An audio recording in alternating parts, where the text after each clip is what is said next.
December 4, 2025 సంవత్సరం. ఈ December నెల పెట్టి 4 రోజులు అవుతా ఉంది.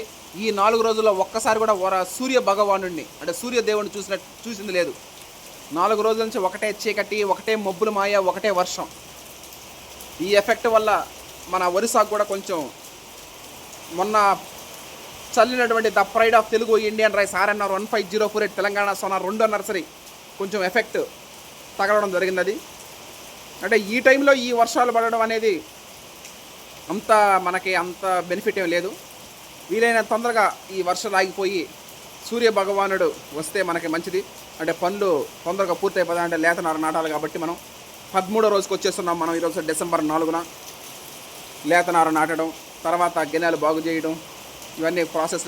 ట్రాక్టర్ దుక్కి కూడా ఆపేయడం జరిగింది. ఇంత పెద్ద వాన తుఫాను మళ్ళీ తగ్గంగానే మళ్ళీ అన్ని పనులు ప్రారంభం. వర్షం ఒక పక్క వస్తూ ఉంది. ఇంట్లో వరండాలో చేసి చూస్తున్నాము.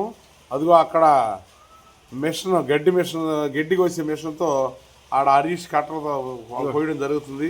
ఇంకో పక్క ట్రాక్టర్ చౌటు వెంకాయ దుంతా ఉన్నాడు. వర్షం ఒక పక్క విపరీతంగా వస్తుంది.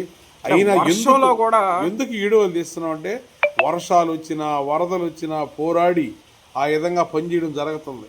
ఒక మిలిటరీ సైనికుల్లాగా, వ్యవసాయ సైనికుల్లాగా పోరాటం జరుగుతూ ఉంది. ఇంటికాడ చేరి చూస్తే కనిపిస్తుంది. ఒక పక్క వాళ్ళు కూడా చాలా గ్రేట్గా చేస్తున్నారు. ఇది అద్భుతమైన లేత నారు నాటాలంటే ఇంకా ఏరే మార్గం లేదు. లేత నారు నాటాలంటే ఏరే మార్గం లేదు. వర్షం వచ్చినా, వాన వచ్చినా, వరద వచ్చినా టైం ఆగదు. ఏంటంటే కాలచక్రం కూడా మనిషిని బట్టి హరీష్ కాలచక్రం అనేది మన స్కూటర్ చక్రం తిన్నట్టు తిరుగుతుంది.